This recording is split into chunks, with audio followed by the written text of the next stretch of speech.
Halo teman-teman, baik lagi di channel Ikut Semia.com dengan Aji di sini.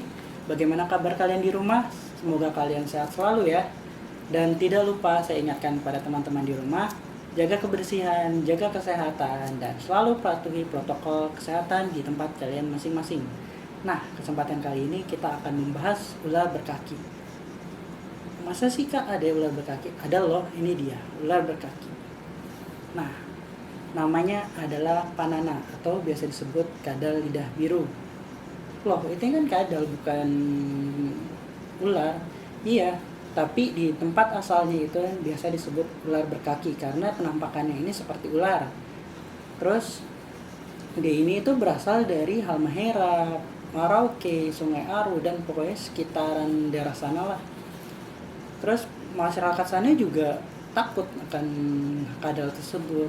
Bukan karena mitos yang beredar kadal lidah biru ini beracun dikarenakan karena lidahnya yang berwarna biru. Tapi kenyataannya tidak beracun. Dia ini termasuk hewan yang friendly banget sih untuk kita. Dia itu hewan yang jinak dan tidak berbahaya. Lidahnya biru itu dikarenakan proses evolusinya dia untuk melindungi dia dari pemangsa. Nah, hewan ini juga bukan hewan dilindungi kok, masih banyak banget populasinya di Indonesia. Tapi bukan berarti dengan banyaknya populasi bisa kita eksploitasi ya. Benar kameramen, eksploitasi, benar? Ya benar. Oke. Bisa kita jual belikan secara bebas, itu nggak boleh ya.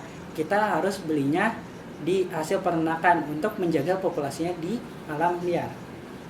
Nah, karena kita sudah tahu hewan ini tidak dilindungi dan hewan yang jinak, dan hewan ini itu cocok nih untuk kalian yang mau mulai melihara exotic pet atau reptile, atau kalian yang sudah bosen dengan memelihara gecko bisa lanjut nih ke memelihara kadal panana. Untuk perawatannya sih kadal panana ini nggak begitu ribet kok. Pertama kita mulai dari kandang dulu ya. Panana ini itu mulai dari ukuran baby. Ukuran babynya itu membutuhkan kan baby sampai juvenile lah kurang lebih membutuhkan kandang ukuran 60 cm. Ya cukup panjang dan lebarnya cukup lah misalnya 45 atau 40 cm. Tidak perlu tinggi-tinggi karena hewan ini itu lebih suka di daratan atau di tanah, nggak suka ke manjat atau apa. Jadi kandangnya cukup jangan tinggi-tinggi lah, cukup pendek aja, yang penting panjang dan agak lebar. Terus kalau untuk kan dewasa itu dia bisa sampai panjang ukuran kurang lebih 60 cm lah atau lebih. Dia itu butuh kandang ukuran minimal 100 cm kandangnya, lebarnya lebih dari 45 cm agar dia bisa bermain dengan leluasa, dengan bebas, sehingga dia membutuhkan kandang yang luas.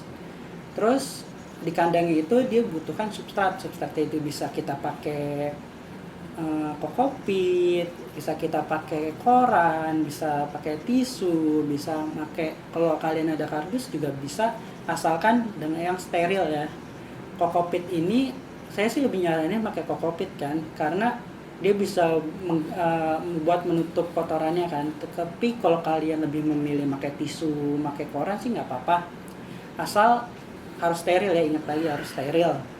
Dan kalau pakai koran dan tisu itu harus diganti setiap hari karena kasihan kan dia kalau berjalan tapi dia kena kotorannya lagi.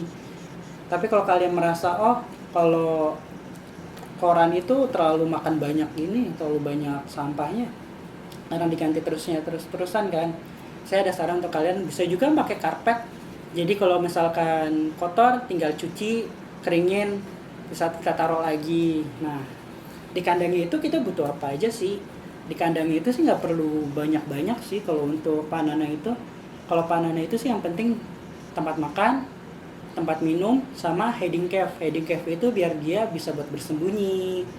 Kalau tempat makan itu biar ya, kalau kandang kalian luas boleh tempat makannya taruh di dalam sama tempat minumnya. Tapi kalau tempat kalian kecil kayak cuman pas 60 cm, lebih baik saya sarankan sih lebih di luar aja, makannya di tempat yang lain. Kenapa ditempatin di lain? Kenapa nggak gabung aja di tempatnya? Karena kalau digabungin itu takutnya Kalau misalkan kita pakai substratnya kayak kokopit, itu kita itu makanannya takutnya jatuh ke kokopitnya, sehingga nempel tuh semua kokopitnya.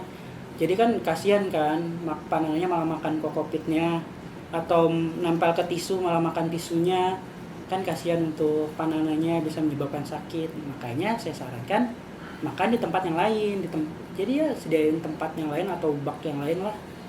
Terus panana ini itu makannya simpel kok. Dia itu termasuk hewan omnivora. Mulai dari makan buah-buahan, makan sayur-sayuran, makan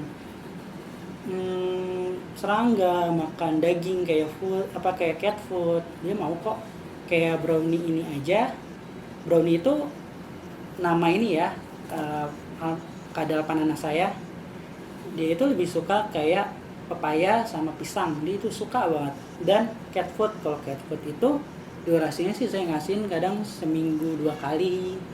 Oh iya, untuk cara pakannya itu, untuk pemberian pakannya itu saya sarankan sih untuk 2 hari sekali, 2 hari sekali, maksudnya sehari 2 kali, maaf, sehari 2 kali. Terus ya jangan terlalu banyak lah makannya, ya sedang, dan nggak dikit nggak banyak, karena takutnya kalau kebanyakan kasihan kan, kalau dia muntah, kekenyangan, atau juga bisa obesitas. Kalau obesitas kasihan, dia nggak bisa gerak, cuman diem. Dan kalau obesitas itu bakal cepat mati sih kebanyakan. Nah, kalau panana ini itu cocoknya di ruangan yang suhunya ya minimal 26 derajat Celcius sampai 29. Kalau misalkan di bawah 26 takutnya kan dia bisa kena pilek, bisa kedinginan. Kayak kita aja kan kalau kedinginan pilek kan pastinya. Nah, ngomong-ngomong soal penyakit nih, ngomong soal pilek, nggak cuman pilek loh panana bisa menyerang panana. Panana itu bisa terkena penyakit kayak MBD yang menyerang tulangnya, kelainan pada tulang, bisa kena pilek, bisa juga obesitas yang tadi kita bahas tadi tuh. Nah, untuk MBD itu dikarenakan kekurangan kalsium, sehingga tulangnya bisa jadi bengkok lah, dan bibirnya memble, ya doer sih miripnya, kan kasihan kan kalau panana kita kayak gitu. Nah, untuk mengatasi MBD ini kita perlu memberikan kalsium di makanannya. Bisa juga dengan memberi makanan kucing yang udah ada kalsiumnya, atau makanan anjing.